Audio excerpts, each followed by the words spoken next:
ഉണ്ടാക്കിയിരിക്കുന്ന നല്ല അടിപൊളിയായിട്ടുള്ള ഒരു വ്യത്യസ്ത രുചിയിലുള്ള ഒരു മുളക് ബജിയാണ്. ചായ തിളയ്ക്കുന്ന സമയം കൊണ്ടൊക്കെ ഉണ്ടാക്കാവുന്ന സ്നാക്സ് എന്ന് പറയത്തില്ലേ, ഇതൊക്കെ തന്നെയാണ്.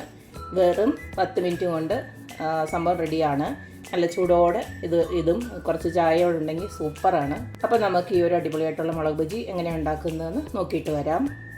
റമദാൻ സ്പെഷ്യൽ സ്നാക്കായിട്ടുള്ള മുളക് ബജി ഉണ്ടാക്കാനായിട്ട് ഒരു 7-8 മുളക് ഞാൻ ഇതുപോലെ കഴുകി ക്ലീൻ ചെയ്ത് നടുക്കത്തെ ഇത് കണ്ടോ, നമ്മുടെ അരി ഉണ്ടല്ലോ അതൊന്ന് മാറ്റി കൊടുത്തിട്ടുണ്ട്. ഇത്തിരി എരിവുള്ള മുളകാണെന്ന് തോന്നുന്നതുകൊണ്ട് ഞാൻ അരി അങ്ങ് മാറ്റി കളഞ്ഞിട്ടുണ്ട്.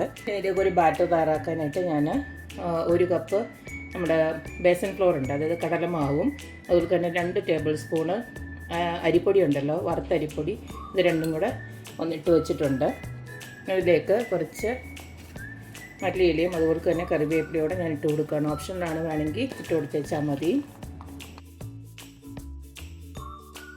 അതിലേക്ക് ആവശ്യത്തിനുള്ള ഉപ്പൊന്നിട്ട് കൊടുക്കാം. ഒരു 3/4 ടീസ്പൂണോളം ഇട്ട് കൊടുക്കുന്നുണ്ട്. ഇതിലേക്ക് ഒരു 1/4 ടീസ്പൂണ് കായപ്പൊടി ഇട്ട് കൊടുക്കുന്നുണ്ട്.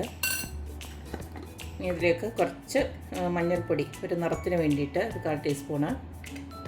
അടുത്തതിലേക്ക് ഒരു 1/4 ടീസ്പൂണിലും താഴെയാണ് ബേക്കിംഗ് സോഡ ഇട്ട് കൊടുക്കുകയാണ്. ഞാനിപ്പോൾ ഇതിനകത്തോട്ട് മുളക് പൊടി ചേർത്ത് കൊടുക്കുന്നില്ല, കാരണം ഈ മുളക് ഇത്തിരി ഒരു എരിവുള്ളതാണെന്ന് എനിക്ക് മനസ്സിലായി അതിൻ്റെ സീഡ് എടുത്ത് കളഞ്ഞപ്പം. അപ്പം ഒത്തിരി എരിവായി കഴിഞ്ഞാൽ പിന്നെ നമുക്ക് കഴിക്കാൻ പറ്റത്തില്ലല്ലോ, അതുകൊണ്ട് ഞാനിപ്പോൾ തൽക്കാലം ഇതിനകത്ത് മുളക് പൊടി ചേർത്ത് കൊടുക്കുന്നില്ല. എരിവില്ലാത്ത വെജിമുളക് വാങ്ങിക്കുവാണെങ്കിൽ ഇത്തിരി ഒരു മുളക് പൊടി, അതായത് കാശ്മീരി ചില്ലി വല്ല ഇച്ചിരി ഒന്ന് ഇട്ട് കൊടുത്തതിനൊന്ന് പറഞ്ഞിട്ട് കുഴപ്പമൊന്നുമില്ല. ഇനി ഇത്തിരി വെള്ളമൊന്നും ഒഴിച്ചിട്ട് ഒരു ബാറ്ററാക്കി എടുക്കാം.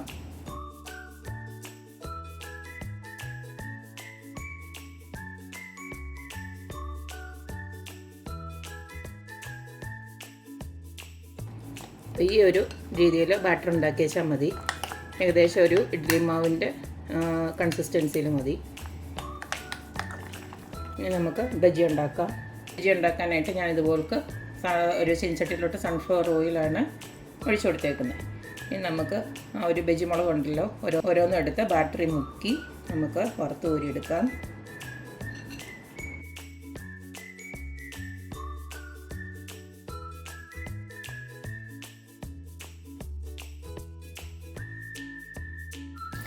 രണ്ട് വശവും നന്നായിട്ട് മൂത്തതിന് ശേഷം നമുക്ക് കോരി മാറ്റാം.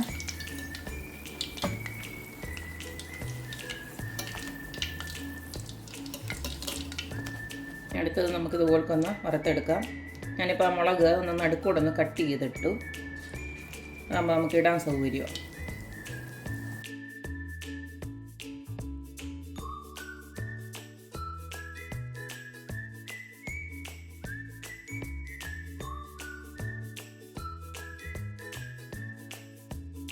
രണ്ട് സൈഡും നന്നായിട്ട് മുരിച്ച് ഇതുപോലൊക്കെ എടുത്തു കഴിഞ്ഞാൽ നല്ല അടിപൊളിയായിട്ടുള്ള മുളക് ബജി റെഡിയായി കിട്ടും.